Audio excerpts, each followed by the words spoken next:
Dear parents, I'm leaving home for Europe and perhaps Navy and hence the world. Do not know how long I shall go for. Pay for bike transport out of birthday money, also money for possible fine from accident in South Wales. You wouldn't understand reasons for leaving, but don't contact authorities, as I shall write periodically. Do not worry about me. Tim. P.S. Pay postage on parcels and cancel driving test.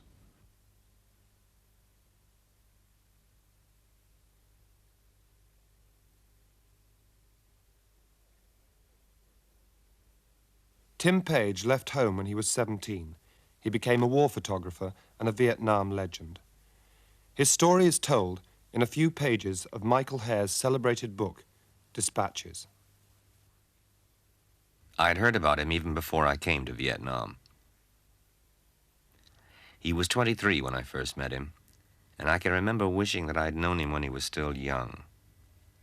He worked his way across Europe as a cook in the hotels, drifting east through India, through Laos, and into Vietnam at the age of 20. One of the things that everybody said about him was that he hadn't been much of a photographer then. He'd picked up a camera the way you or I would pick up a ticket.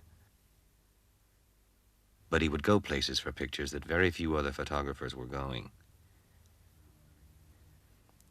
People made him sound crazy and ambitious, like the 60s kid, a stone-cold freak in a country where the madness raced up the hills and into the jungles, where everything essential to learning Asia, war, drugs, the whole adventure, was close at hand.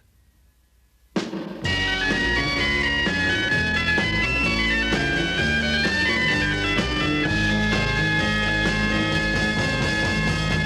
time to hesitate is through. No time to wallow in the mire. Try now, we can only lose, and our love become a funeral pyre. Come on, baby, light my fire. Come on, baby, light my fire. Try to set the night on fire. You know that it will be untrue. You know that I would be a liar if I was to say to you, girl, we couldn't get much higher. Come on, baby, light my fire. Come on, baby, light my fire. Try to set the night on fire. Try to set the night on fire. Try to set the night on fire. Try to set the night on fire.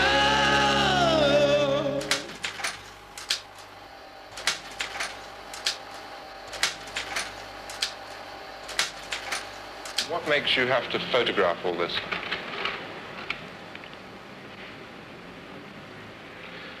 What makes anybody want to do anything?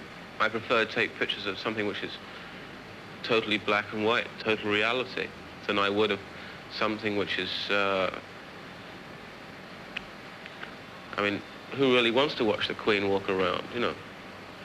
I mean, it's just not interesting. At least here you're seeing history made, you're seeing something exciting. But it's violence, and you seem in a way to be part of it. Maybe I dig the violence. Yeah, I dig what is violent. I dig violent music. But you've got to remember this is still the East. There's still a lot of very, very soft Oriental things going on here.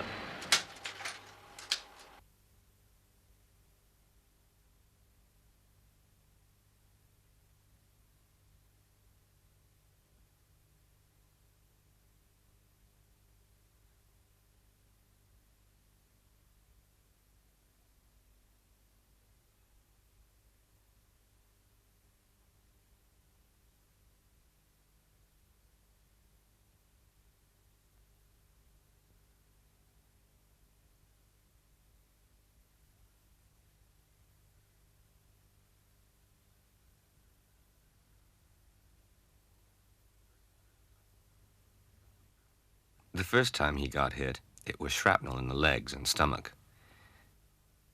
That was at Chu Lai in '65. The next time was during the 1966 Buddhist riots in Da Nang. Head, back, arms, more shrapnel. His friends began trying to talk him into leaving Vietnam, saying, "Hey, Page, there's an airstrike looking for you." And there was. It caught him drifting around off course in a swift boat in the South China Sea. Page took over 200 individual wounds, and he floated in the water for hours before he was finally rescued. In April, I got a call telling me that Page had been hit again and was not expected to live. A helicopter he was riding in was ordered to land and pick up some wounded. Page and a sergeant ran out to help. The sergeant stepped on a mine which blew his legs off and sent a 2-inch piece of shrapnel through Page's forehead above the right eye and deep into the base of his brain.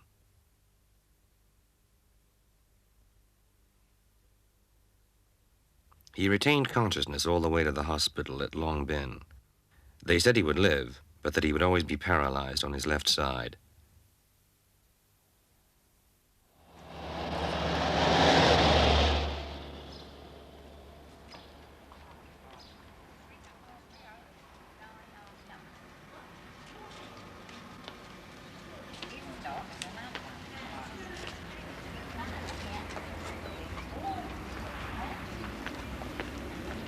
I mean, once I was alive, once I'd woken up and I was out of surgery and I'd taken the catheters out and I was unplugged from all the tubes, I thought this is dead easy. I just figured it was going to take, it's a 6-month job. I didn't realize it was much more than it wasn't even a 6-year job, maybe it's still not over.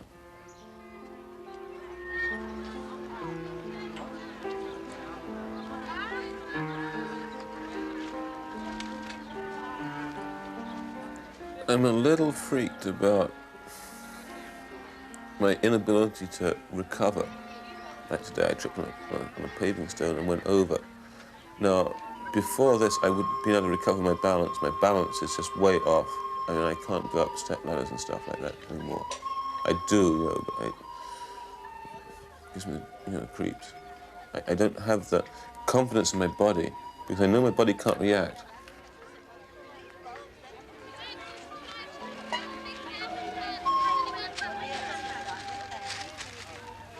I find it also fascinating because I haven't been here so long, and obviously it's changed a lot. The changes are boring. Changes aren't boring.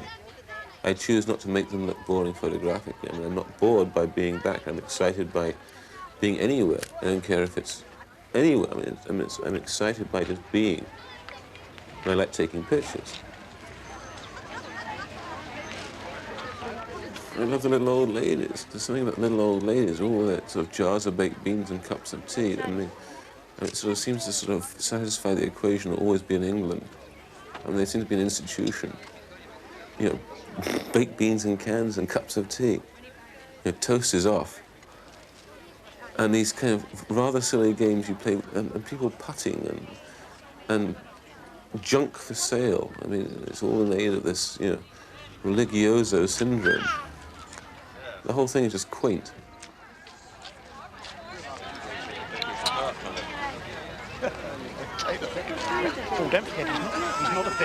I think I've possibly detached myself from worrying about my parents. I mean, I start to worry a bit more because I'm getting old and, what happens if one dies and this kind of stuff. But somehow, I have my own life to lead.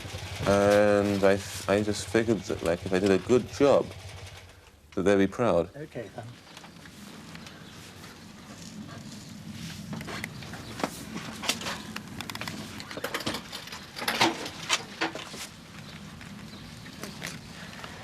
I had a very happy childhood. I don't remember disastrous things. I had love. We weren't that broke. I ate well. I played well. I didn't have I loved my childhood. He's a born survivor. He's got away with it. And, it must be marvellous to have done all this, and that's how I feel about it. Right, from when he was fairly young, he had said he'd always wanted to travel. And I think I had found a kit bag in the bedroom, hadn't I, with the Union Jack Yeah. sort of on top of it and that. So I thought, something's imminent. But I didn't say anything to him, and he didn't say it was that day that he was going. And I went and looked, and the kit bag had gone, and the note was there. So I guessed then that he wanted to travel, didn't he? Oh, yes. Well, I'd always rather encouraged that as well, simply because, as I think, you know, that I was so nervous myself when I first had to travel around a bit and that sort of thing. And I thought, well, if I can get Tim indoctrinated early, that may solve it. But of course, when you then find that he's on his way to Kathmandu from Amsterdam in a Volkswagen, you begin to wonder whether that was altogether a good thing.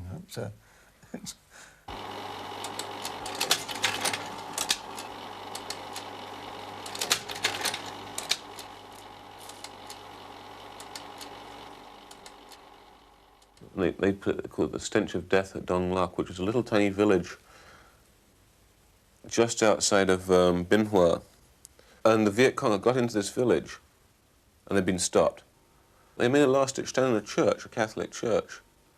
There was all these nuns and priests lounging around, sort of bemoaning the fact that their parish had got blown off the map. I mean, there was no more Dong Lak.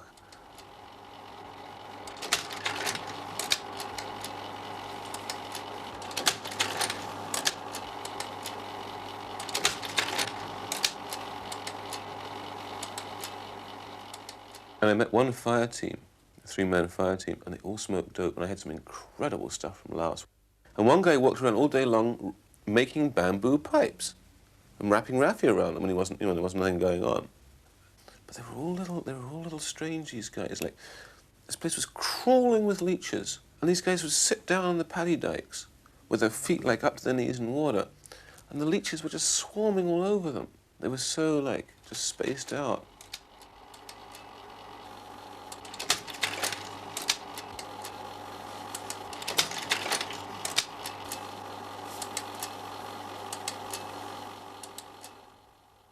This is an ARP. You know what an ARP is? It's an aerial reconnaissance platoon member.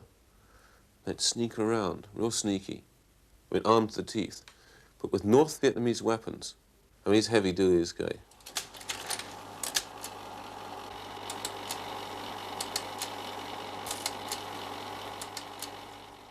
These guys were VCS, Viet Cong suspects. I think they were Viet Cong. All the times I saw prisoners taken, you could tell who a Viet Cong was because there was hate in his eyes for the white man. It's the classic sort of Capper on the Hill, Spanish Civil War picture of somebody being blown away without the head coming off. As much as the guy here is already dead and the guy here is already wounded. There's a medic going out to get him. It's possibly the most active battle picture I ever took. It's not a post shot, it's right there.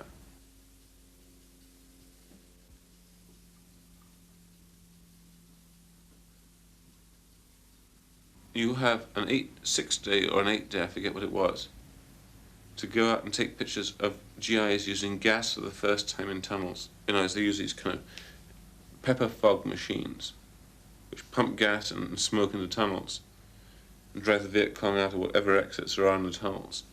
And then boom, boom, boom, boom, they just gun them down. So for the first day out, there were 26 correspondents went on the operation. Nothing happened the first 2 days, and the correspondence dissipated, and there was no more correspondence left. Now I was the only correspondent left.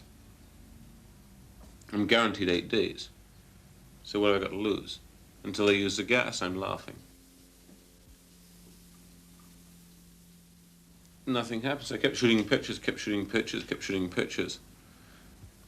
And on the 3rd day, when there's no more correspondence left, the fools came to a sign in the road. And on the side of the road, it said, "All Americans who read this sign will be killed." Boom!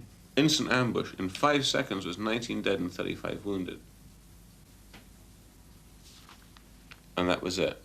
And I carried guys out and their legs came off of my arm, and I mean, all that horror of war.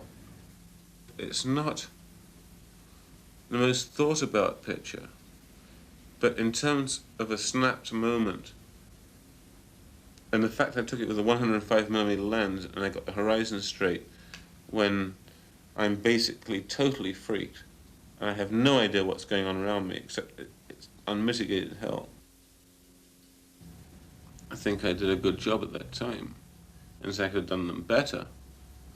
But then what did one know then? One was 19, 20, 21. And in terms of formative years photography, I don't think I could have done a better job.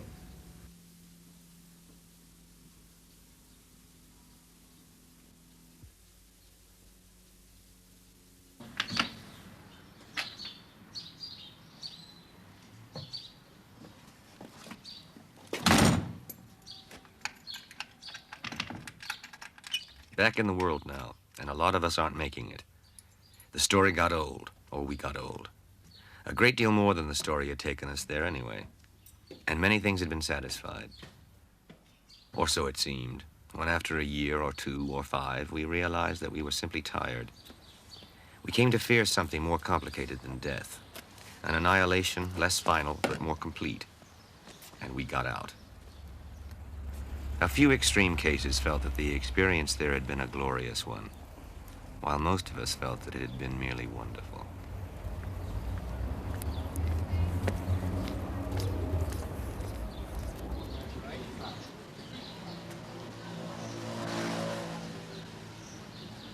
I mean, it's a heavy trip, Vietnam. It's not like going to Brighton for the day.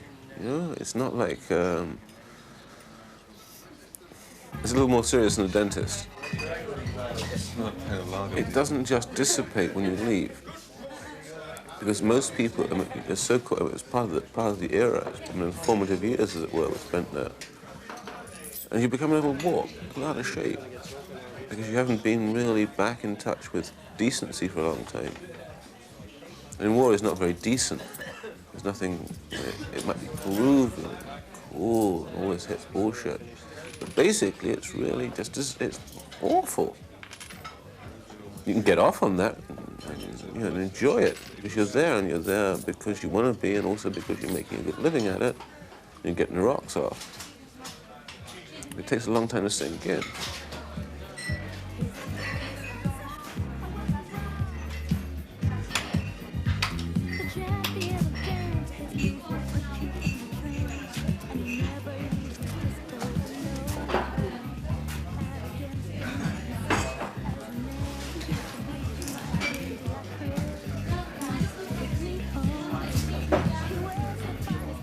I met more people who've become really close friends then and now. They're not haphazard friends, these people. I mean, you went through the worst thing in the world with them, and sometimes you saved their ass, and sometimes they saved your ass. But, like, it was a very, very valuable experience. There's only a certain group of people that one really wants to be with who experienced it. I mean, one's friends are people who were there, who shared it. And you have a short circuit, you have like a sort of a shorthand between each other. And when there's crises in one's life, you know, you can pick up the phone anywhere in the world and call collect and say, man, I got this problem. And they know what you're talking about. They know your own agonies and ecstasies.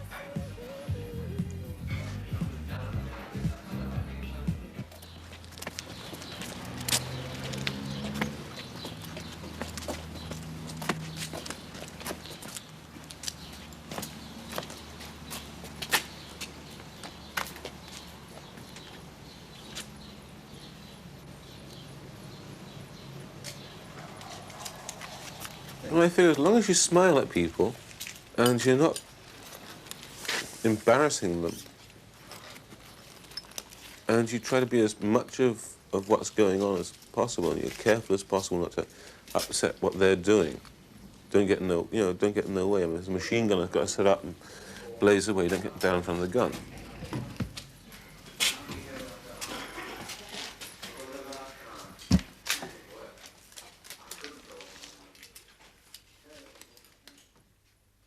Look straight in the camera. in a bite. Yeah, show me a worm then. That ain't the worm, it's him. Well, show me a worm then. What's that? Hold a worm up, one of them terrible things you got. Ain't worms. What are they? Him, seed. Well, show me one then. That's great, you can smoke that stuff, you know. Hemp, cannabis sativa. Roll it up, keep going. Well, give us a look then. National Elf teeth, you can't go wrong, right? And I have no desire to rush anymore in life. I'm not in a hurry. Maybe that's a question of getting older. Oh, you're screaming, shut up. Turn around and look in the camera. Both of you. As soon as we all get older and age a bit, I mean, we're not in quite so much of a hurry, you know, to rush around and, you know, run ourselves ragged. It's not just a direct result of Vietnam. I mean, the process was definitely arrested and slowed down in my case. In retrospect, the stuff was disgusting, horrific, inhumane, I mean, all the worst things you can think of. But if you had stopped and you had reacted to it in that way, then you wouldn't be able to function. You would not be able to function as a critical, neutral journalist.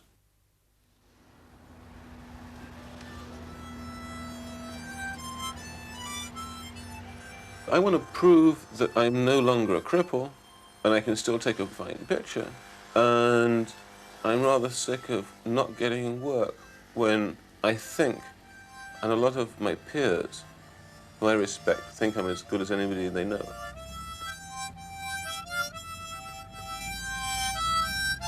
When I have an assignment, which is different from the average day out, and one is trying to always conceive that the day is an assignment. Every picture you shoot, even be it an idle snap, I'm using the word snap in a sort of a very loose context, that the snap is going to be valuable.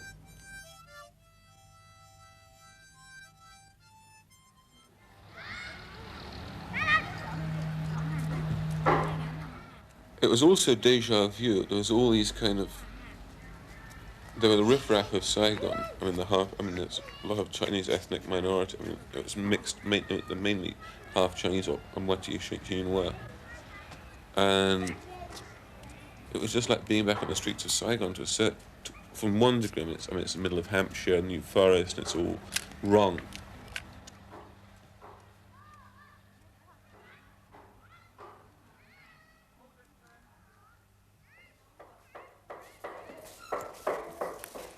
About chicken. I think I know no more than about a dozen words of Vietnamese. Knows of charge, go right, go left, let's retreat. Let's get laid, water, beer, opium, tea. Very basic. I'll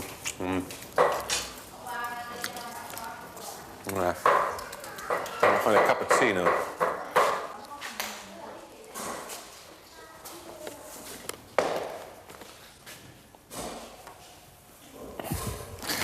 Oi. Sorry, Duck, oi. Sorry, Duck.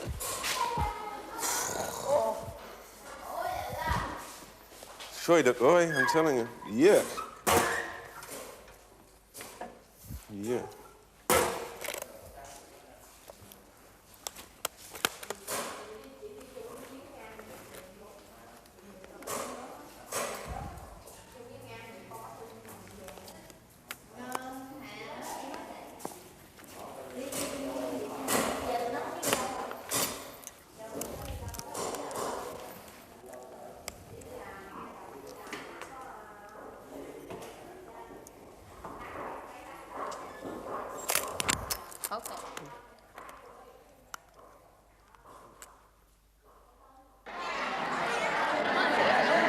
Most of the older people seem to be looking in the sort of 20 to 35 bracket.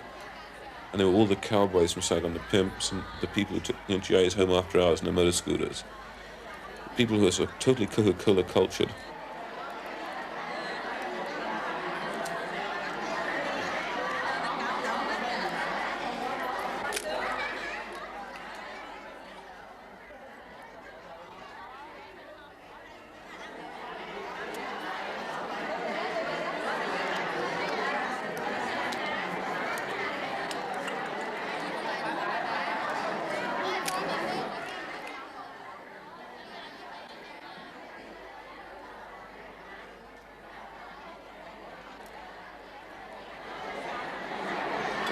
What they're going to do for a work over here, I have no idea.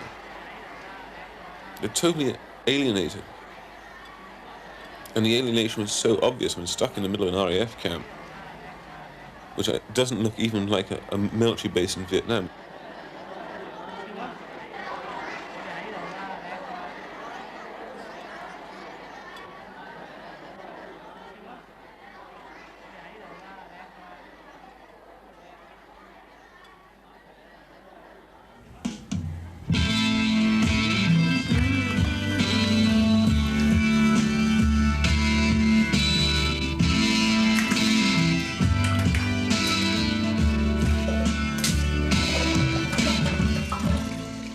Almost cut my hair.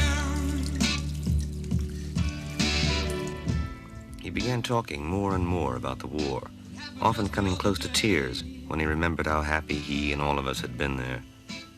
One day a letter came from a British publisher asking him to do a book whose working title would be Through with War, and whose purpose would be to once and for all take the glamour out of war. Page couldn't get over it. Take the glamour out of war? I mean, how the bloody hell can you do that? It's like trying to take the glamour out of sex, trying to take the glamour out of the Rolling Stones. I mean, you know that. It just can't be done.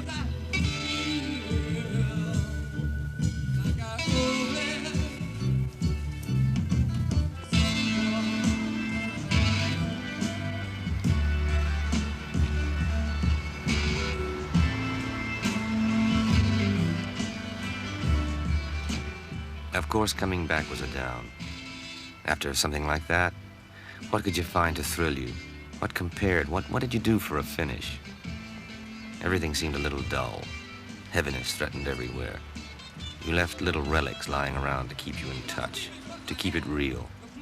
You played the music that had been with you through Hue and Khe Sanh and the May Offensive. Tried to believe that the freedom and simplicity of those days could be maintained in what you laughingly referred to as normal circumstances.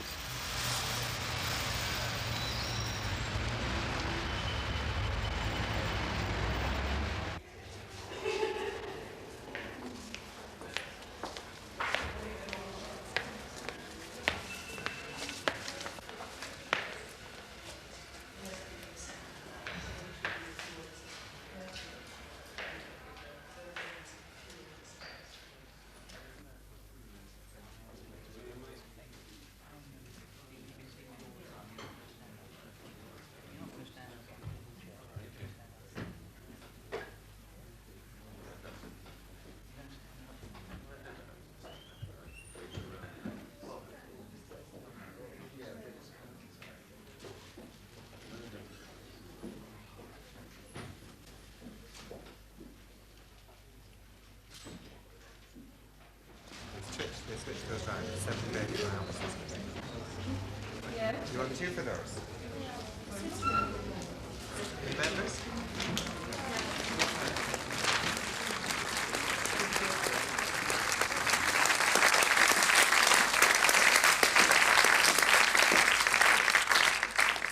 Can I ask you, if you're asking questions of Tim, can you stand up and ask your questions?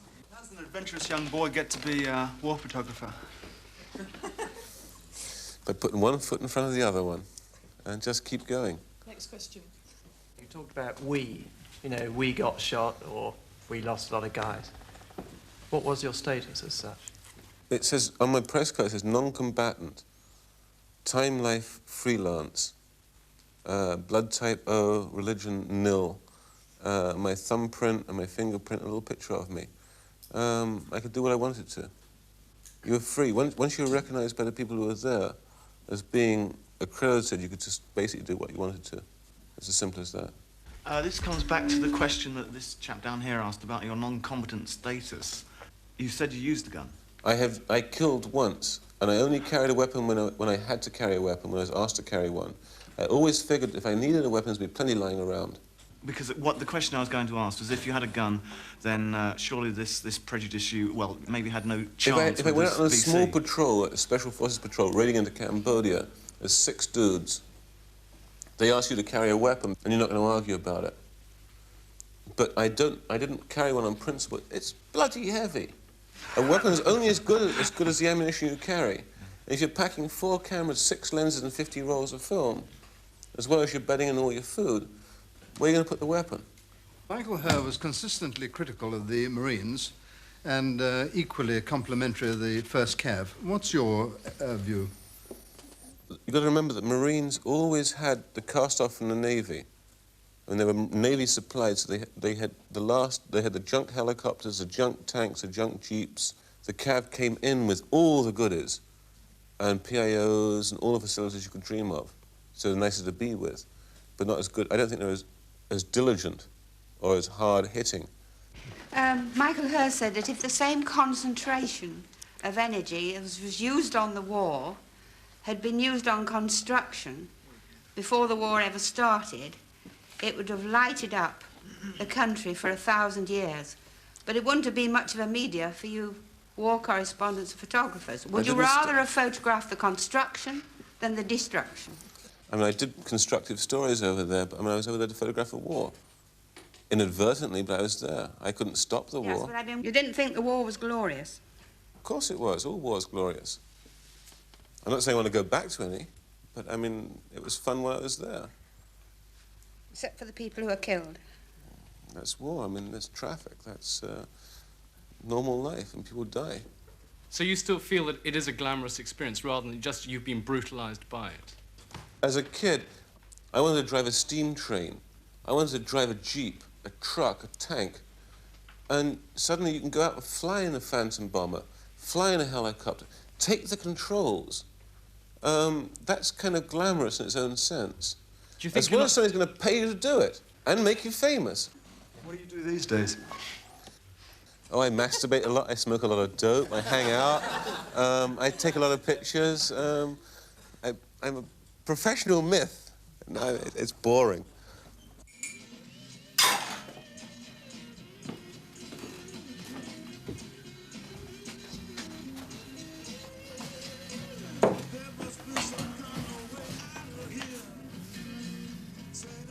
You tried to get the same highs here that you'd had there, but none of that really worked very well. The friendships lasted, some even deepened, but our gatherings were always stalked by longing and emptiness. Smoking dope, listening to the Mothers and Jimi Hendrix, remembering compulsively, telling war stories. But then there's nothing wrong with that. War stories aren't really anything more than stories about people anyway.